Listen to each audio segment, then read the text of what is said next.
Dear students அனைவருக்கும் வணக்கம். இன்னைக்கு நம்ம சியூடி யூஜி 2025ல பிஸ்னஸ் ஸ்டடீஸ் அதாவது காமர்ஸ் பார்க்க போகிறோம். அதில் யூனிட் 1 நம்ம இப்போ பார்க்குறோம். Nature and significance of management, மேலாண்மையின் தன்மை மற்றும் அதோட முக்கியத்துவம் என்ன அப்படிங்கிறத நம்ம இன்னைக்கு பார்க்க போகிறோம். எல்லாரும் நல்லா கவனிக்கணும், நோட்ஸ் எடுத்துக்கோங்க. நம்ம அப்பப்போ கேள்வியும் இருக்கும், சரிங்களா? இப்போ நம்ம அடுத்தடுத்த வகுப்புகளில் என்ன பண்ணுவோம் அப்படின்னா, நம்ம உங்களுக்கான கேள்விகளை கொடுத்து இம்மீடியட்டாக கிளாஸ் நீங்கள் கவனிச்சிருக்கீங்களா இல்லையா அப்படின்றதையும் நம்ம செக் பண்ணுவோம், சரிங்களா? எந்த இடத்துல உங்களுக்கு டவுட் வந்தாலும் அதை கண்டிப்பாக நோட் பண்ணி வச்சுக்கணும். அப்போ தான் நம்ம உங்களுக்கு இருக்கக்கூடிய டவுட்ஸை கிளியர் பண்ண முடியும், சரிங்களா? இப்போ நம்ம ஃபஸ்ட் பார்க்க போகிறோம். ஸோ ஃபஸ்ட் வந்து மேலாண்மை அப்படின்னா என்ன, மேனேஜ்மெண்ட் அப்படின்னா என்ன அப்படிங்கிறதான் பார்க்க போகிறோம், சரிங்களா? Management is the process by which a cooperative group directs actions of others towards common goals, சரிங்களா? இப்போ மேலாண்மை அப்படிங்கிறது என்ன அப்படின்னா, ஒரு குழுவாக நீங்கள் ஒருங்கிணைந்து செயல்படும் போது இலக்கை நோக்கி வழி நடத்துகிற அந்த செயல்முறை தான் என்னது, மேலாண்மை, அதாவது மேனேஜ்மெண்ட் அப்படின்னு சொல்கிறோம், சரிங்களா? It is defined as the process of planning, organising and controlling and organisations operations in order to achieve the target efficiently and effectively, சரிங்களா? It is essential for all organisation.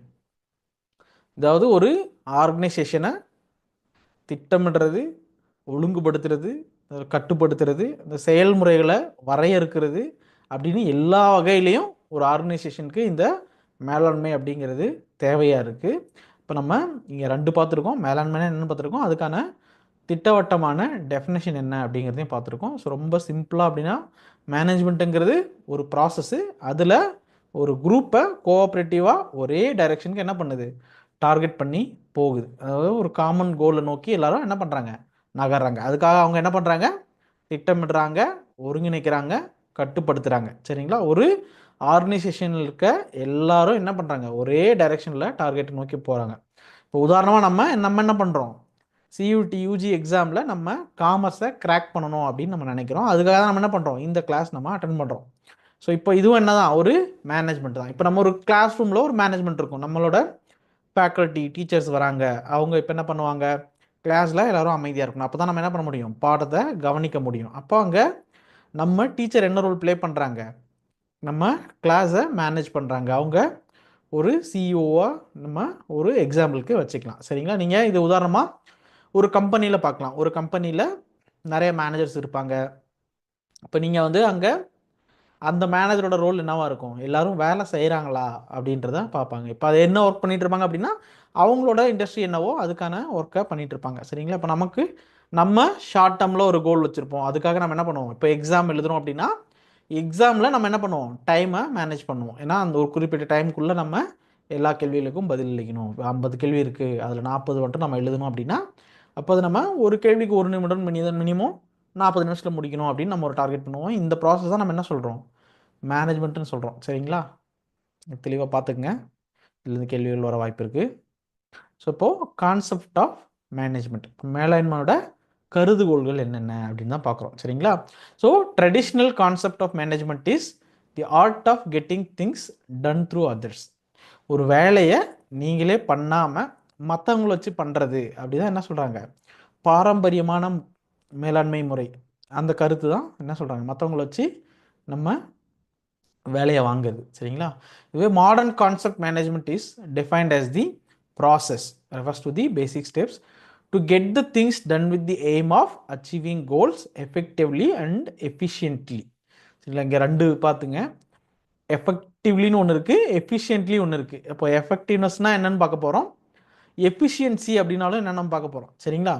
Effectiveness refers to achievement of task on time and efficiency implies optimum use of resources, சரிங்களா? இப்போ 2 இருக்குது பார்த்தீங்களா? Effectiveness அப்படிங்கிறது என்னென்னா, ஒரு குறிப்பிட்ட டைமில் ஒரு குறிப்பிட்ட வேலையை செஞ்சு முடிக்கிறது தான் என்னது, எஃபெக்டிவ்னஸ். இப்போ இதுவே எஃபிஷியன்ட்லி அப்படின்னா என்ன சொல்கிறாங்க அப்படின்னா, ஒரு முடிந்த அளவுக்கு அந்த ரிசோர்ஸை பயன்படுத்திக்கிறது, சரிங்களா? அதாவது திறன்பட உகந்த அளவுக்கு அதை பயன்படுத்திக்கிறது ஒரு ரிசோர்ஸை, சரிங்களா? இப்போ பார்த்தீங்கன்னா 3வது என்ன இருக்குது, process means the primary function or activities that management performs to get things done. ஒரு வேலையை செஞ்சு முடிக்கிறதுக்கு தேவையான அந்த செயல்கள் அதைத்தான் என்ன சொல்கிறாங்க, நிர்வாகம் செய்யும் செயல்களை தான் என்ன சொல்கிறாங்க, செயல்முறை அப்படின்னு சொல்கிறாங்க. சரிங்களா? These functions are planning, organising, staffing, directing and controlling. இப்போ நம்ம இதில் இந்த ஃபங்க்ஷன்ஸ் ஆஃப் மேனேஜ்மெண்ட் அப்படின்னா அதில் என்னென்ன இருக்குது, பிளானிங் இருக்குது, ஆர்கனைசிங் இருக்குது, ஸ்டாஃபிங் இருக்குது, டைரக்டிங் இருக்குது, கண்ட்ரோலிங் இருக்குது. சரிங்களா? இப்போ நம்ம தமிழில் சொன்னோம் அப்படின்னா திட்டமிடல், ஒருங்கமைத்தல், பணியாளர்களை பணியமர்த்துதல், இயக்குதல், கட்டுப்படுத்துதல். சரிங்களா? இப்போ நம்மளை ஒரு பாஸாக ஃபீல் பண்ணிக்கிட்டா அப்படி தான் நம்ம இந்த கான்செப்டை ரொம்ப எளிமையாக புரிஞ்சுக்க முடியும். நம்ம உதாரணமாக வகுப்பில் நமக்கு வகுப்பு லீடர்னு ஒருத்தங்க இருப்பாங்க. சரிங்களா? கிளாஸ் லீடர்னு ஒருத்தங்க இருப்பாங்க, வகுப்புக்கார தலைவர் ஒருத்தங்க இருப்பாங்க, ஒரு மாணவர் இருப்பார். அவர் அந்த வகுப்பில் எல்லாரும் அமைதியாக இருக்கணும் அப்படின்னா அப்போது அதை அவரை கண்ட்ரோல் எடுத்துக்குவார். அப்போது எல்லாருக்கிட்டையும் இன்ஃபார்ம் பண்ணுவார், நீங்கள் அமைதியாக இருக்கணும், நம்ம கிளாஸில் அமைதியாக இருக்கணும், இல்லை டஸ்டர் தேவைப்படுது. இப்போது இது ஒரு சிம்பிளான உதாரணத்துக்கு சொல்கிறேன். இப்படி இருந்தால் தான் நம்ம ஸ்மூத்தாக ஒரு டீச்சர் வந்து நமக்கு கிளாஸ் எடுக்க முடியும். நம்ம இல்லை ஒரு டீச்சரையும் நம்ம என்ன பண்ணிக்கலாம், ஒரு மேனேஜராக அந்த இடத்துல நம்ம ஃபீல் பண்ணிக்கலாம். அப்படி இது எதுவுமே உனக்கு செட் ஆகலை அப்படின்னா நீ ஒரு பிஸ்னஸ் நடத்துகிற, அந்த பிஸ்னஸ்க்கு உனக்கு என்ன டார்கெட் இருக்கும், முடிஞ்ச அளவுக்கான ப்ராஃபிட் நம்ம எடுக்கணும்னு நினைப்போம். அப்போது அதுக்காக நம்ம என்னென்னலாம் பண்ணுவோம் அப்படின்னு நினச்சாலே உனக்கு என்ன கிடைக்கும், ஒரு ஐடியா கிடைக்கும். இப்போ நீ பாஸாக இருக்க, நீ வந்து சிஇஓவாக இருக்க அப்படின்னா உனக்கு கீழே எம்ப்ளாயீஸ் இருப்பாங்க, அவங்கள நீ எப்படி மேனேஜ் பண்ண போகிற, அவங்கக்கிட்ட நீ எப்படி வேலை வாங்க போகிற. அப்போ நம்ம வேலைக்கு ஆள் எடுப்போம், அவங்கள என்ன பண்ணுவோம், முதல்ல ட்ரெயின் பண்ணுவோம், டிஸ்கஸ் பண்ணுவோம், பிளான் பண்ணுவோம், அதுக்கப்புறம் என்ன பண்ணுவோம், அவங்களுக்கான டைரக்ஷன்ஸ் கொடுப்போம், கண்ட்ரோல் பண்ணுவோம், நமக்கு தேவையான அந்த கோலை அச்சீவ் பண்ணுவோம். சரிங்களா? ஸோ இது வந்து நம்ம கொஞ்சம் எளிமையாக புரிஞ்சுக்கிறதுக்காக உங்களுக்கான இந்த உதாரணங்கள் சொல்கிறேன். இந்த உதாரணங்கள் மாறிட்டே இருக்கலாம், ஆனால் உனக்கு இந்த கான்செப்ட் வந்து நீ மிஸ் பண்ணிடக்கூடாது. சரிங்களா? ஸோ இப்போ இதில் நாலாவதாக ஏற்கனவே நான் இப்போ சொன்னதான் எஃபெக்டிவ்னஸ் அப்படின்னா என்ன, எஃபிஷியன்சி அப்படின்னா என்ன. இப்போ தமிழில் பார்த்தீங்க அப்படின்னா உங்களுக்கு வந்து ரெண்டு இருக்குது. ஒன்று வந்து எஃபெக்டிவ்னஸ்னா செயல்திறன், எஃபிஷியன்சினா திறன் அல்லது திறமை அப்படின்னு சொல்கிறாங்க. சரிங்களா? இப்போது effectiveness is concerned with doing the right task, completing activities and achieving goals. In other words, it aims at end result. சரிங்களா? எஃபெக்டிவ்னஸ்ங்கிறது என்ன இருக்குது, நெட் ரிசல்ட் என்ன, எனக்கு நான் என்னோட கோலை அச்சீவ் பண்ணிட்டேனா அப்படிங்கிறது தான். சரிங்களா? எனக்கு கொடுக்கப்பட்ட ஆக்டிவிட்டிஸ் எல்லாத்தையும் பண்ணிட்டேன், இப்போ எனக்கான நெட் ரிசல்ட் கிடச்சிருச்சா அப்படிங்கிறது தான். சரிங்களா? இப்போ ஒரு குறிப்பிட்ட இலக்கை அடைஞ்சிட்டேன், இறுதி முடிவை வந்து நான் ரீச் ஆகிறதா என்ன சொல்கிறேன், இந்த செயல்திறன் அப்படின்னு சொல்கிறேன். சரிங்களா? இப்போது எஃபிஷியன்சி அப்படின்னா என்ன சொல்கிறோம், efficiency means doing the task correctly and with minimum cost.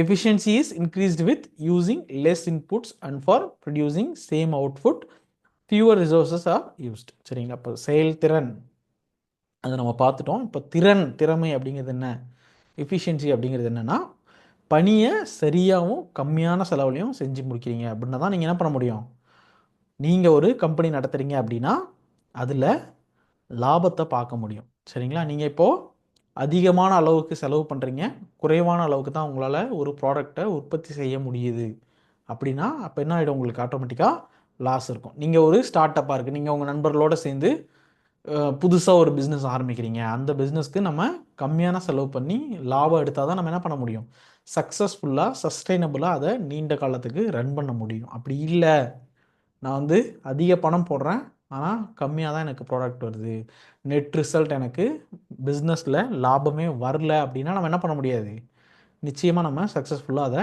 நடத்த முடியாது. சரிங்களா? இப்போ அதால் மினிமமான ரிசோர்ஸஸ், இப்போ என்னென்னலாம் ரிசோர்ஸ் இருக்கோ அதை கம்மியாக பயன்படுத்திக்கணும். சரிங்களா? இப்போ இந்த ரெண்டுக்கான வேறுபாடுகள் உங்களுக்கு கேள்வி கேட்கறதுக்கான வாய்ப்பு இருக்குது. எஃபெக்டிவ்னஸ்னா என்ன, எஃபிஷியன்சினா என்ன அப்படின்றது. சரிங்களா? இப்போது நம்ம அதுக்கான டிஃப்ரென்சஸை இங்கே டேபிளில் இருக்குது, நீங்கள் பார்க்கலாம். பேசிக்காக என்னென்ன இருக்குது அப்படின்ட்டு மீனிங் முதல்ல பார்த்தீங்க அப்படின்னா effectiveness refers to completing the task on time no matter whatever the cost is. உங்களுக்கு வந்து சில டைமில் வந்து நீங்கள் சில நேரத்தில் என்ன பண்ண முடியும் அப்படின்னா நமக்கு ஒரு குறிப்பிட்ட வேலையை குறிப்பிட்ட நேரத்துக்குள்ளே முடிக்கணும்னு இருக்கும், ஆனால் அதுக்கு நம்ம என்ன பண்ண முடியாது, பணத்தை பார்க்க முடியாது. ஆனால் அதுவே எஃபிஷியன்சினா என்னது, நம்ம நிச்சயமாக பணத்தையும் பார்க்கணும், கூடுமான வரைக்கும் அதை கம்மியாக ரிசோர்ஸை முடிஞ்ச அளவுக்கு ஆப்டிமம் யூட்டிலைசேஷன், அதாவது கொஞ்சமான அளவுக்கு பணத்தை செலவு பண்ணி முடிஞ்ச வரைக்கும் மேக்ஸிமம் அந்த வேலையை முடிச்சிடணும் அப்படின்னு தான் நினைக்கிறாங்க. சரிங்களா? இது அப்ஜெக்டிவில் to achieve the end result. இப்போ எஃபெக்டிவ்னஸ்ங்கிறது என்னென்னா நமக்கு நெட் ரிசல்ட் உடனே இம்மீடியட்டாக கிடைக்கிது. ஆனால் இதுவே இங்கே எஃபிஷியன்சியில் நம்ம என்ன பண்ணுவோம், கண்டிப்பாக காஸ்ட் பெனிஃபிட் அனாலிசிஸ் பண்ணுவோம். ஏன்னா நம்ம கம்மியான பணம் தான் செலவழிக்கணும். சரிங்களா? இப்போது எஃபெக்டிவ்னஸில் என்ன கன்சிடரேஷன் இருக்குது, டூயிங் த ரைட் டாஸ்க். இது எஃபிஷியன்சியில் என்ன இருக்குது, doing the task in right way. சரிங்களா? இப்போ நம்ம உதாரணத்துக்கு நான் ஒரு எக்ஸாம்பிள் சொல்கிறேன், இது சரியாக இருக்குமான்னு பாருங்கள். இப்போ நீங்கள் திருச்சியில் இருக்கீங்க, சென்னைக்கு வரணும்னு நினைக்கிறீங்க. இப்போது நீங்கள் 2 வகையிலையும் வரலாம். திருச்சி ஏர்போர்ட்லேருந்து ஃப்ளைட் எடுத்து என்ன பண்ணிடலாம், ஒரு மீட்டிங் நீங்கள் அட்டன் பண்ணணும்னு நினைக்கிறீங்க அப்படின்னா இம்மீடியட்டாக 1 ஹவரில் நீங்கள் சென்னை வந்துடுவீங்க. ஆனால் அதுக்கான பணம் நீங்கள் எவ்வளோ செலவு பண்ணுவீங்க, டிக்கெட் வந்து மினிமம் ஒரு 1500 இருக்குது அப்படின்னு வச்சுக்கோங்க. சரிங்களா? ஆனால் இதுவே நீங்கள் அதே டைம் இப்போது காலையில் 10 மணிக்கு தான் நீங்கள் மீட்டிங் அட்டன் பண்ணணும், திருச்சியிலேருந்து ஒரு ட்ரெயின் எடுக்கிறீங்க, நைட் ட்ரெயினில் கிளம்புனீங்க அப்படின்னா காலையில் இங்கே சென்னை வந்து சேர்ந்துருவீங்க. இப்போ நீங்கள் இதுக்கு எவ்வளோ செலவு பண்ணுவீங்க, கம்மியாக தான் இருக்கும், ஒரு 500 தான் இதுக்கான டிக்கெட் இருக்குது அப்படின்னு வச்சுக்கோங்க. இப்போ நம்ம இது ஒரு இப்போது நீங்கள் ஃப்ளைட்டில் வர்றது தான் எஃபெக்டிவ்னஸ். அங்கே நீங்கள் என்ன பண்ணலை, காஸ்ட்டை கால்குலேட் பண்ணலை, காஸ்ட் பெனிஃபிட்டை கால்குலேட் பண்ணலை, உங்களோட நெட் ரிசல்ட்டை தான் டார்கெட் பண்ணுறீங்க. அதுவே நம்ம எஃபிஷியன்சியில் என்ன பண்ணுறோம், நம்ம காஸ்ட் பெனிஃபிட் அனலைஸ் பண்ணுறோம், மினிமமான அமௌண்ட் தான் நம்ம செலவு பண்ணோம், நம்ம ஒரு சக்ஸஸ்ஃபுல்லான பிஸ்னஸ் பர்சனாக வரணும் அப்படின்னு நினச்சோம் அப்படின்னா. சரிங்களா? இப்போ இதுதான் இந்த எஃபெக்டிவ்னஸ்க்கும் எஃபிஷியன்ஸுக்கும், அதாவது திறனுக்கும் உள்ள வேறுபாடு. சரிங்களா? மேலாண்மையோட பண்புகள் என்ன, கேரக்டரிஸ்டிக்ஸ் ஆஃப் மேனேஜ்மெண்ட் அப்படிங்கிறது. சரிங்களா? இப்போ அதில் ஒரு 7 இங்கே லிஸ்ட் அவுட் ஆகிருக்கு. அதை பார்த்தீங்க அப்படின்னா உங்களுக்கு என்ன இருக்குது, கோல் ஓரியன்டாக இருக்குது, ப்ளஸ் பெர்வசிவாக இருக்குது, மல்டி டைமென்ஷனலாக இருக்குது, continuous process, group activity, dynamic function, intangible force. சரிங்களா? இப்போ இந்த 7 புள்ளிகளையும் நம்ம வந்து நினைவில் வச்சுக்கணும். குறிக்கோள்கள் நோக்கியது, எல்லாத்துக்கும் பரவலாக இயங்கிறது, பன்முகத்தன்மை இருக்குது, தொடர்ச்சியான செயல்முறை, குழு நடவடிக்கை, மாற்றங்களுக்கு இணங்கும் செயல்பாடு, புலனாகாத மூலமற்ற ஒரு சக்தி இருக்குது, இன்டான்ஜிபிள் ஃபோர்ஸ், புலனாகாத சக்தி, கண்ணுக்கு தெரியாத ஒரு சக்தி, அதான் புலனாகாத அப்படின்னு சொல்கிறாங்க. சரிங்களா? இப்போது ஃபஸ்ட்டு கேரக்டரில் நம்ம என்ன பார்க்குறோம், கோல் ஓரியன்டாக இருக்குது மேனேஜ்மெண்ட் அப்படிங்கிறத அந்த பண்பு. சரிங்களா? Management is done to achieve goals of an organization. இப்போது ஒரு ஆர்கனைசேஷனுக்கும் என்ன இருக்குது, ஒரு விஷன் இருக்குது, அவங்களுக்குன்னு ஒரு லட்சியம் இருக்குது, ஒரு இலக்கு இருக்குது. இப்போ நம்ம ஒரு புதுசாக ஒரு நிறுவனம் ஆரம்பிக்கிறோம் அப்படின்னா அது ஒரு சமுதாய சார்புடைய, ஒரு சமுதாயத்தில் மக்கள் வந்து நல்லா இருக்கணும்னு நினைக்கிறதுக்காக ஒரு அரசியல் கட்சி இருக்குது அப்படின்னா அப்போ அந்த கட்சிக்கு ஒரு கொள்கை இருக்குது, கோட்பாடு இருக்குது, அதுக்குன்னு ஒரு இலக்கு இருக்குது. அது மாதிரி நம்ம ஒரு இப்போது சமுதாய நலன் நோக்கிய ட்ரஸ்ட்ஸ் இருக்கும். இப்போ நான் கவர்மெண்டல் ஆர்கனைசேஷன் சொல்லுவோம், நீங்கள் அக்கௌண்டன்சிலையும் பார்ப்பீங்க, இப்போ accounts for not for profit organisations அப்படின்ட்டு. இப்போ இந்த நாட் ஃபார் ப்ராஃபிட் ஆர்கனைசேஷன்ஸோட கோல்ஸ் என்னவா இருக்காது, நிச்சயமாக ப்ராஃபிட்டாக இருக்காது, லாபமாக இருக்காது. இப்போ ஜென்ரலாக ஒரு ஆர்கனைசேஷனுக்கு என்ன டார்கெட் இருக்கும் அப்படின்னா, அவங்களோட கோல் என்னவாக இருக்கும் அப்படின்னா, முடிஞ்ச அளவுக்கு ப்ராஃபிட், மணியை எல்லார்ட்டும் டேப் பண்ணி அவங்களோட ஆர்கனைசேஷனுக்கு எடுத்துக்கிறது தான். இப்போ உதாரணமாக நமக்கு மைக்ரோசாஃப்ட் அப்படின்னு ஒரு கம்பெனி இருக்குது. இப்போ அவங்க டெக்னாலஜி ஓரியன்டாக ஒர்க் பண்ணுறாங்க, நமக்கு விண்டோஸ் கொடுக்குறாங்க, சாஃப்ட்வேர்ஸ் கொடுக்குறாங்க, கம்ப்யூட்டர்ஸ் கொடுக்குறாங்க, அதுக்கான டிவைசஸ் கொடுக்குறாங்க. சரிங்களா? இப்போ நம்ம வேர்டு, பவர் பாயிண்ட், எக்ஸல் அது மாதிரிலாம் ஏற்கனவே நீங்கள் பார்த்துருப்பீங்க. இப்போது எல்லாருமே சிஸ்டம் யூஸ் பண்ணுவீங்க. அப்போ உங்களுக்கு ஓஎஸ்னால் கூட என்ன தெரியும், விண்டோஸ் 11, விண்டோஸ் 12 அப்படிலாம் கூட நம்ம அட்வான்ஸ்டு ஜென்ரேஷன்ஸாக என்ன ஆகிட்டுருக்கு, போயிட்டே இருக்குது, 7, 8, 9 அப்படி க்ரோத் ஆகிட்டே இருக்குது. சரிங்களா? இப்போது அவங்க எல்லாத்துக்குமே என்ன இருக்குது அப்படின்னா, இன்ஃபர்மேஷன் அண்ட் டெக்னாலஜி ஃபீல்டில் இல்லை சாஃப்ட்வேர் அண்ட் ஹார்ட்வேரில், கம்ப்யூட்டரில் அவங்க தான் ஒரு பயோனியர். அவங்களோட லட்சியம் என்ன, எல்லார்கிட்ட இருந்தும் என்ன பண்ணணும், பணத்தை நம்ம எடுத்துக்கணும் அப்படின்றது தான் அவங்களோட, மக்களை வந்து கவரணும். அதுக்கேற்ற மாதிரியான ப்ராடக்ட்ஸும் அவங்க புதுசு புதுசாக கொடுத்துட்டே இருப்பாங்க. பட் சிமிலராக இப்போ கூகுள் எமர்ஜ் ஆகுது. இப்போ கூகுளுக்கு என்ன ஆகும், கூகுளும் அவங்களோட கஸ்டமர்ஸை அட்ராக்ட் பண்ணும். இப்போ அவங்க என்ன பண்ணுறாங்க, சர்ச் இன்ஜின் ஸ்டார்ட் பண்ணுறாங்க. இப்போ விண்டோஸ்க்கு மைக்ரோசாஃப்ட் இருக்க மாதிரி கூகுள் என்ன பண்ணுறாங்க, கூகுளுக்குன்னு தனியாக சர்ச் இன்ஜின் பண்ணுறாங்க. இப்போ குரோம்னு அவங்க ப்ரௌசர்ஸை கொடுக்குறாங்க. இப்போ இந்த மாதிரி வேறு வேறு கம்பெனிஸ் வந்துகிட்டே இருக்குது. ஆனால் எல்லா கம்பெனிஸோட லட்சியமும் ப்ராஃபிட்டாக மட்டும்தான் இருக்குமா அப்படின்னா ப்ராஃபிட்டாகவும் இருக்கும். அது இல்லாமல் அவங்களுக்கான ஒரு கோலாகவும் இருக்கும். இப்போ இந்தியாவில் நம்பர் 1 கம்பெனியாக நான் வரணும், இல்லை இந்தியாவில் 140 கோடி மக்கள் இருக்காங்க, இல்லை 150 கோடிக்கு இன்க்ரீஸ் ஆகுறாங்க அப்படின்னா அப்போது 150 கோடி பேருக்கும் நான் வந்து மெடிக்கல் சர்வீஸ் பண்ணணும், எல்லாருக்கும் வந்து சர்வீஸ் இல்லாமல் இருக்கக்கூடாது, அவங்களுக்கு தேவையான மெடிசின்ஸை ப்ரொவைட் பண்ணுறதுக்கான அந்த இன்ஃப்ராஸ்ட்ரக்சரை நம்ம டெவலப் பண்ணணும் அப்படின்ட்டு கோல்ஸ் இருக்கும். சரிங்களா? இப்போ இந்த கோல் ஓரியன்டாக தான் என்ன பண்ணுவாங்க, அந்த கம்பெனி ஒர்க் பண்ணுவாங்க. சரிங்களா? ஸோ இப்போது continuous management is required on regular and ongoing basis. இது வந்து தொடர்ந்து ஒரு லாங் டேர்ம் ப்ராசஸ் தொடர்ந்து நடந்துகிட்டே இருக்கும். இன்ஸ்டண்ட்டாக நம்ம ஒரு இடத்துல கட் பண்ணிட்டு போகிறதில்ல. ஃபார் எக்ஸாம்பிள் இது நம்மளோட கிளாஸே வச்சுக்கலாம். நம்ம வந்து கிளாஸ் ரெகுலராக அட்டன் பண்ணால் தான் என்ன பண்ண முடியும், நம்மளோட கோலை அச்சீவ் பண்ண முடியும். அப்படி இல்லைன்னா என்ன ஆகும், திரும்பவும் நம்ம முதல்லேருந்து ஆரம்பிக்க வேண்டியதாக இருக்கும். நம்ம படித்தது என்னவா இருக்கும், மறந்து போயிருக்கோம். அப்போ நம்ம திரும்ப ரிவைஸ் பண்ணணும், அதுக்கு எக்ஸ்ட்ரா டைம் பண்ணணும். சரிங்களா? இப்போ நம்ம pervasive management is required in all types of organization and in all departments of an organization. சரிங்களா? இப்போது நம்ம ஒரு குழு நடவடிக்கை இதை நம்ம பண்ணுறோம். இதை வந்து நம்ம என்ன பண்ணணும், எல்லா இடத்துலையும் பல்வேறுபட்ட தளத்துலையும் என்ன பண்ணுறோம், நம்ம மேனேஜ்மெண்ட்டை இம்ப்ளிமெண்ட் பண்ண வேண்டியிருக்கு, மேலாண்மை பண்ண வேண்டியிருக்கு. எங்கெங்கே அப்படின்னா எல்லா துறையிலையுமே பண்ண வேண்டியிருக்கு. அப்போ தான் நம்முடைய லட்சியத்தை நம்ம அடைய முடியும், கோலை நம்ம அடைய முடியும். சரிங்களா? இப்போ வந்து டைனமிக்காக இருக்குது. Management is dynamic because it has to adapt or adjust itself to the changing environment. இப்போ நம்ம கஸ்டமர்ஸோட நீட்க்கு நம்ம ப்ராடக்ட்ஸ் கொடுக்கல அப்படின்னா அந்த ப்ராடக்ட் அவுடேட்டட் ஆகிடும். சரிங்களா? இப்போ நம்ம நிறைய பார்த்துருக்கலாம். பேஸ்ட் அட்வர்டைஸ்மெண்ட் பார்த்தீங்கன்னா உங்களுக்கு ரொம்ப சிம்பிளாக தெரியும். மேனேஜ்மெண்ட்டில் ரொம்ப சிம்பிள். முன்னாடி பார்த்தீங்க அப்படின்னா நிறைய டெக்னாலஜிலாம் யூஸ் பண்ணி நாங்கள் இந்தந்த டெக்னாலஜிலாம் யூஸ் பண்ணுறோம், அதெல்லாம் எங்களோட பேஸ்ட் வாங்குங்க அப்படின்னு சொல்லுவாங்க. இப்போ கிரைஸ்டைல் ஸ்டாரில் வந்து உங்களுக்கு இந்த சால்ட்லாம் போட்டிருக்கோம் அப்படின்ட்டு. அதுவே இப்போ ரீசன்ட் ட்ரெண்ட்ஸ் பார்த்தீங்க அப்படின்னா நாங்கள் வந்து இந்த அதிமதுரம் ஆட் பண்ணியிருக்கோம், இல்லை பர்டிகுலர் ஒரு ஃபாரஸ்ட்டில் இருந்து உங்களுக்கு வந்து இந்த மெடிசினல் பிளான்ட்டை வந்து உங்களுக்கு ஆட் பண்ணியிருக்கோம், அந்த மாதிரி ட்ரெண்ட் இருக்குது. ஸோ இப்போ அட்வான்ஸ்டாக போகிறப்ப இப்போது சுப்ரீம் கோர்ட் என்ன பண்ணுறாங்கன்னா அந்த மாதிரிலாம் பண்ணக்கூடாதுன்னு சொன்னால் இப்போ மறுபடியும் அட்வர்டைஸ்மெண்ட்ஸ் மாறுது. ஸோ அப்போ அது ஒரு டைனமிக்காக இருக்குது. மார்க்கெட் என்ன டிமாண்ட் பண்ணுதோ அதுக்கேற்ற மாதிரியான பிஸ்னஸ் என்வரான்மெண்ட்டுக்கு ஏற்ற மாதிரி மேனேஜ்மெண்ட்டும் டைனமிக்காக இருக்குது, மாறிக்குது. சரியா? அடாப்ட் பண்ணிக்குது. ஓகேங்களா? இப்போது group activity, management is a group activity.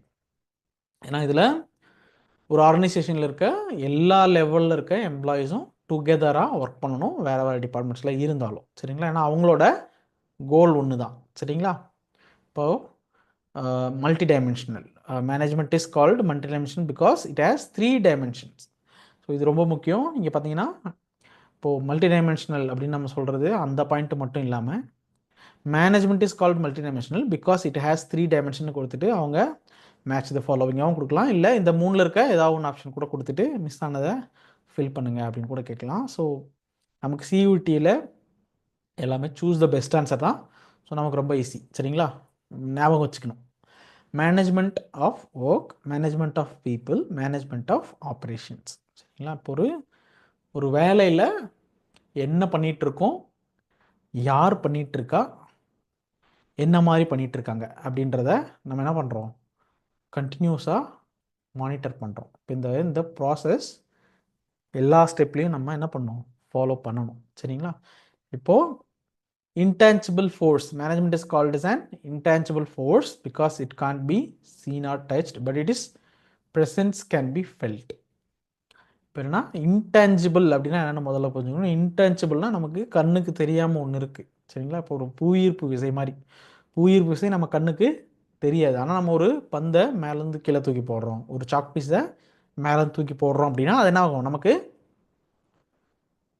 தெரியும் அது கீழே தான் விழுது, புவியீர்ப்பு விசையினால தான் விழுதுன்னு சொல்லிட்டு. சரிங்களா? அந்த மாதிரி தான் இந்த மேனேஜ்மெண்ட்டும். அதை நம்ம என்ன பண்ண முடியாது, மேலாண்மை அப்படிங்கிறத நம்ம கண்ணில் பார்க்க முடியாது, இல்லை தொட முடியாது. ஆனால் நம்ம என்ன பண்ண முடியும், உணர முடியும். ஒரு ஒழுங்காக செயல்படுது. இப்போ வகுப்பில் ஆசிரியர் இல்லை, ஆனால் மாணவர்கள் அவங்களுக்குரிய வேலைகளை பண்ணிகிட்டு இருக்காங்க.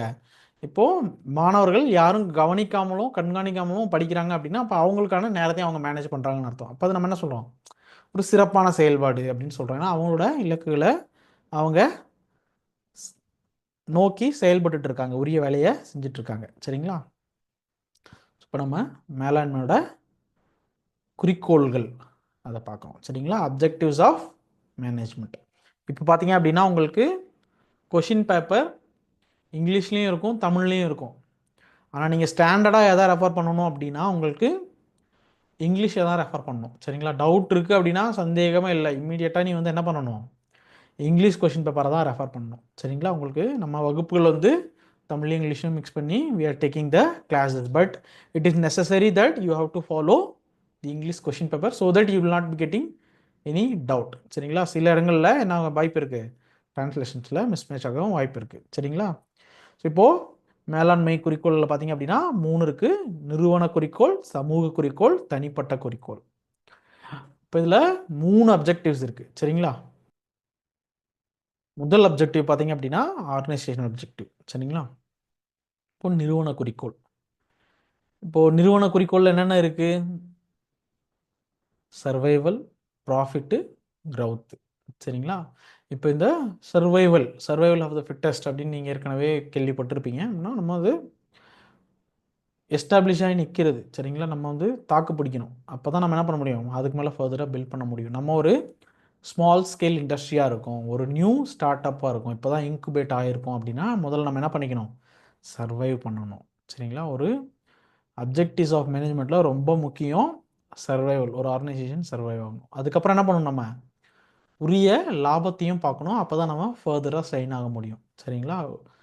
ஒரு குறிப்பிட்ட அமௌண்ட் நமக்கு ப்ராஃபிட்டாக டார்கெட் வச்சு தான் நம்ம என்ன பண்ணுவோம், ஒர்க் பண்ணுவோம். சரிங்களா? ஒரு ப்ராஃபிட் கிடைக்கல அப்படின்னா நம்ம நஷ்டத்துக்கு ஒரு தொழிலை பண்ண மாட்டோம். சரிங்களா? அப்போது நம்ம எஃபெக்டிவாக மேனேஜ்மெண்ட்டை யூஸ் பண்ணுறதுக்கான அந்த தேவைங்க இருக்குது. சரிங்களா? அப்ஜெக்டிவ்ஸ் ஆஃப் மேனேஜ்மெண்ட் மேலாண்மை எதுக்கு பண்ணுறாங்க அப்படின்றதுக்கான நோக்கமும் அதுதான். சரிங்களா? இப்போ 3வதாக வளர்ச்சி, க்ரௌத். ஒரு ஆர்கனைசேஷனில் நிலைநிற்கணும், லாபம் வரணும், ப்ளஸ் வளர்ச்சி இருக்கணும். சரிங்களா? இப்போது தனிப்பட்ட முறையில் என்னென்ன அப்ஜெக்ட்ஸ் இருக்குது, பர்சனல் அப்ஜெக்டிவ்ஸாக என்ன இருக்குது, these objective are related to the employees of an organization. இந்த அப்ஜெக்டிவ்ஸ்லாம் யாரை குறிச்சிருக்கு, இது ஒரு குறிப்பிட்ட பணியாளரை குறித்து இருக்குது. சரிங்களா? இப்போது நீங்கள் ஒரு இண்டஸ்ட்ரியில் எம்ப்ளாயாக சேர்றீங்க. இப்போ ஒரு சிப்காட் நீங்கள் பக்கத்தில் விசிட் பண்ணுறீங்க. அவங்கக்கிட்ட என்ன இருக்குது, ஹூண்டாய் கம்பெனி இருக்குது அப்படின்னா இப்போ ஹூண்டாயில் வேலை செய்கிறவங்களுக்கு இந்த பெனிஃபிட்லாம் இருக்குது அப்படின்னு இருக்குது. சரிங்களா? இப்போ உதாரணமாக நீங்கள் பார்த்தீங்க அப்படின்னா பணியாளர்களின் குழந்தைகளுக்கு பள்ளி அமைத்தல், பணியாளர்களுக்கு வேலைவாய்ப்பு அளித்தல், பணியாளர்களுக்கு பயிற்சி வழங்குதல். இப்போ நீங்கள் உதாரணமாக பெல் கம்பெனி அப்படின்றது ரொம்ப ஃபேமஸான company, Bharat heavy electronics limited அப்படின்னு சொல்லிட்டு. இப்போ இந்த பெல் கம்பெனி உங்களுக்கு திருச்சியில் இருக்குது, புதுக்கோட்டையில் இருக்குது, திருமயம். இப்போ அவங்க என்ன பண்ணுவாங்கன்னா அங்கேயே ஸ்டே பண்ணுறதுக்கான இடமும் கொடுத்துருப்பாங்க, அங்கேவே உங்களுக்கு ஸ்கூல் இருக்கும், பக்கத்துலேயே காலேஜஸ் இருக்கும். அப்போ அவங்களுக்கு தேவையான ரெஃப்ரெஷர்ஸ் ட்ரைனிங்ஸும் கொடுப்பாங்க. சரிங்களா? இப்போ இதெல்லாமே எதுக்கு தேவைப்படுது அப்படின்னா அப்போ தான் ஒரு எம்ப்ளாயி என்ன பண்ணுவார், உங்களுக்கு எஃபெக்டிவாக உங்களுக்கு வேலை செய்வார். ஓகே, சேலரி அதிகமாக இருக்குது, நம்ம குழந்தைங்களையும் பார்த்துக்கிறாங்க, நமக்கு தேவையான ட்ரைனிங்ஸையும் கொடுக்குறாங்க, நமக்கு தேவையான ஃபெசிலிட்டிஸையும் கொடுக்குறாங்க அப்படின்னா அவங்க they will be more happy and they will work little more hard for you because you are doing good thing for them. உங்களுக்கு எல்லாமே கொடுக்குறாங்க, ஒருத்தங்க சப்போர்ட்டிவாக இருக்காங்க அப்படின்னா நம்ம எல்லாமே என்ன பண்ணுவோம், நல்லா வேலை செய்வோம். சரிங்களா? இப்போ இதில் சோஷியல் அப்ஜெக்டிவ்ஸ், இப்போ இந்த நான் முன்னாடி சொன்ன அந்த நாட் ஃபார் ப்ராஃபிட் அந்த மாதிரி ஆர்கனைசேஷன், சொசைட்டிஸ், ட்ரஸ்ட், அவங்களுக்கு எல்லாமே என்ன இருக்குது, ஒரு டார்கெட் இருக்குது, அது சமுதாயம் சார்ந்தது இருக்குது. இப்போது கிராமப்புறத்தில் வேலைவாய்ப்பு உருவாக்குறது, ஒரு சுற்றுச்சூழல் நட்பு தொழில்நுட்பத்தை பயன்படுத்தல் அப்படின்னு சொல்கிறோம். இப்போ ஈகோ ஃப்ரெண்ட்லி அப்படின்னா என்ன அப்படின்னா பொல்யூஷன் எதுவும் முடிஞ்ச அளவுக்கு பண்ணாமல், இப்போ லேண்டை நம்ம யூஸ் பண்ணுறோம் அப்படின்னா இப்போது வாட்டர் பொல்யூட் ஆகாமல் பார்த்துக்கிறது, இல்லை அப்படி கண்டாமினேட் ஆகுது அப்படின்னா அதை நம்ம என்ன பண்ணுவாங்க, ரிஃபைன் பண்ணி ஃபில்டர் பண்ணி ட்ரீட்மெண்ட், வாட்டர் ட்ரீட்மெண்ட் பண்ணி தான் அனுப்புவாங்க. சரிங்களா? இப்போ அந்த மாதிரி வேறு என்ன எடுப்பாங்க, ஒரு அட்வான்ஸ்டு டெக்னாலஜி யூஸ் பண்ணால் நமக்கு வந்து என்ன பண்ணலாம், நிறைய வேஸ்ட்டை மிச்சப்படுத்தலாம். இப்போ ஆர்டிஃபிஷியல் இன்டெலிஜென்ஸ் வந்துருச்சு. ஸோ அதெல்லாம் நிறைய புது டெக்னாலஜி டெவலப் ஆகிட்டு இருக்கும்போது நமக்கு வேஸ்ட் வந்து என்ன ஆகும், கட் ஆகிறதுக்கான சான்ஸ் இருக்குது. இப்போ அதெல்லாம் பயன்படுத்தலாம். இப்போ அந்த மாதிரி சோஷியல் அப்ஜெக்டிவில் வேறு என்ன இருக்குது, providing good quality products at fair prices to the consumers. So இப்போ நீங்கள் பார்த்தீங்க அப்படின்னா ஒரு மார்க்கெட்டில் எப்போவுமே என்ன நினைப்பாங்க அப்படின்னா, ஒரு பொருளோட ரேட் இன்க்ரீஸ் பண்ணணும் அப்படி தான் நினைப்பாங்க. உதாரணமாக நம்ம ஒரு கம்பெனி மில்க் சேல் பண்ணுறாங்க, பால் விற்பனை பண்ணுறாங்க அப்படின்னா, நீங்கள் உங்களோட சின்ன வயசில் வாங்கினப்போ 1 லிட்டர் பாலோட விலை ஒரு 10 ரூபாய் இருந்தது அப்படின்னா, இப்போ நீங்கள் பர்ச்சேஸ் பண்ண போகிறீங்க அப்படின்னா பாலோட விலை என்னவா இருக்கும்? 20 ரூபாயா இருக்கும். இப்போ நம்ம எக்கனாமியில் எல்லா க்ரௌத்தும் நடக்கிற மாதிரி நமக்கு இந்த ப்ரைஸ்லேயும் ஒரு சர்ஜ் இருக்குது, இன்க்ரீஸ் இருக்குது. அதை வந்து நம்ம என்ன பண்ண மாட்டாங்க, இமீடியட்டாக குறைக்க மாட்டாங்க. ஆனால் good quality products at fair price அப்படின்னு சொல்கிறாங்க. சரிங்களா? அப்போது ஒரு தரமான நீங்கள் பொருள் கொடுக்குறீங்க அப்படின்னா, அப்போ அதுக்கு உரிய ப்ரைஸை நீங்கள் என்ன பண்ணலாம், வாங்கலாம். இப்போது நீங்கள் 1 லிட்டர் தரமாக ஆவினில் ஒரு பால் வாங்குறீங்க அப்படின்னா, அப்போது ஓகே இது குவாலிட்டி ஒர்த்து அப்படின்னு நீ ஃபீல் பண்ணுற அப்படின்னா, அப்போ என்ன பண்ணுறாங்க, ஆவின் பர்ஃபெக்டாக ஒர்க் பண்ணுறாங்க. இப்போ we have to support them. ஏன்னா அவங்க டைரெக்டாக ஃபார்மர்ஸ்லேருந்து மில்க் வாங்குறாங்க, நேரடியாக வாங்கி நமக்கு என்ன பண்ணுறாங்க, பேக் பண்ணி கொடுக்குறாங்க. அப்போது நம்ம அதை என்ன நினைக்கிறோம், ஃபார்மர்ஸ்க்கும் டைரெக்டாக பெனிஃபிட் ஆகுது, ஒர்த்துன்னு நினைக்கிறோம். அப்போ அதே மாதிரி நம்ம என்ன பண்ணுறோம், காஸ்ட் எஃபெக்டிவாக மார்க்கெட்டில் நம்ம கம்பேரிசனும் பண்ணுவோம். இப்போ உதாரணமாக மொபைல் ஃபோன்ஸ் நீங்கள் பார்க்கலாம். ஒரு பர்டிகுலர் மொபைல் ஃபோன் கம்பெனி என்ன பண்ணுவாங்க, கேமரா குவாலிட்டியாக கொடுப்பாங்க, ஆனால் ஃபோன் ஹேங் ஆகும். இதுவே ஒரு ஃபோன் வந்து ஹேங்கும் ஆகலை, கேமரா குவாலிட்டியும் இருக்குது, இன்டர்நெட்டும் நல்லா கனெக்ட் ஆகுது. இப்போது அட்வான்ஸ் வந்து 5G வந்துருச்சு. இப்போ எல்லாமே என்ன பார்ப்பாங்க, 5Gயில் எது பெட்டர் குவாலிட்டியாக இருக்குது, காசு கொஞ்சம் அதிகமாக இருந்தாலும் ஓகே அப்படின்னு நினைப்பாங்க. ஆனால் கம்பெனிஸ் என்ன பண்ணணும், ஒரு ஃபேர் ப்ரைஸில் கொடுக்கணும். நீ வாங்க முடியாத அளவுக்கு ப்ரைஸில். இப்போ ஆப்பிள் கம்பெனிஸோட மொபைல்ஸ்க்கு எப்போவுமே ப்ரைஸ் அதிகம், ஏன்னா அவங்களோட டார்கெட் ஆடியன்ஸ் வேறு. இப்போ இதுவே ரெட்மி, ரியல்மி இல்லை ஒன் ப்ளஸ், அவங்களுக்கு அவங்க என்ன பண்ணுறாங்க, ஒரு ஃபேரான ப்ரைஸில் ஓகே நமக்கு கஸ்டமர்ஸ் வேணும், இந்தியனைஸ்டு கஸ்டமர்ஸ் வேணும் அப்படின்னு அவங்க என்ன பண்ணுறாங்க, ஒரு மினிமம் அமௌண்ட் கொடுக்குறாங்க. சரிங்களா? இப்போ இது எல்லாமே சோஷியல் காஸ்ட்டில் வருது. ஸோ இப்போது இம்பார்ட்டன்ஸ் ஆஃப் மேனேஜ்மெண்ட், இப்போ இந்த எல்லா ப்ராசஸும் நீங்கள் பார்த்தப்பவே உங்களுக்கு தெரிஞ்சிருக்கும் நமக்கு ஏன் மேனேஜ்மெண்ட் அப்படிங்கிறது தேவை அப்படின்ட்டு. சரிங்களா?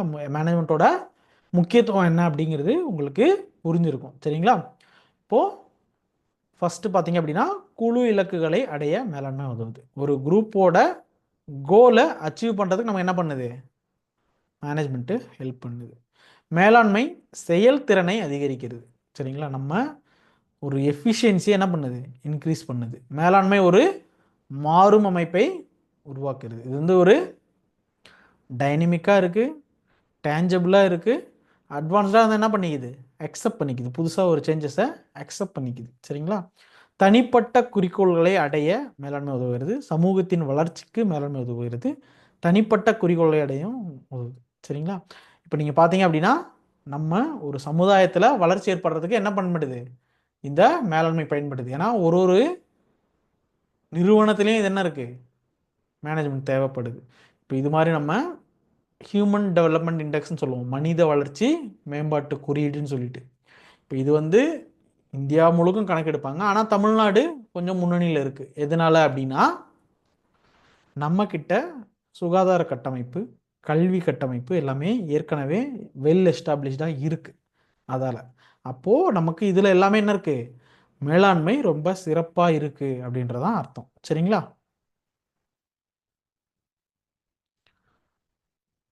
இப்போது ஒன்றும் தனித்தனியாக இருக்குது. இப்போது குரூப் கோல்னால் நம்ம என்ன பண்ணுறோம், மேலாண்மை குழுப்பணி மற்றும் ஒருங்கிணைப்பை உருவாக்குகிறது. நிறுவனத்தின் ஒட்டுமொத்த இலக்குகளை அடைவதில் தனிப்பட்ட முயற்சிகளுக்கு மேலாளர்கள் பொதுவான வழிகாட்டுதலை வழங்குறாங்க. இப்போ ஒரு மேனேஜர் இருக்காரு, manager gives a common direction for the group.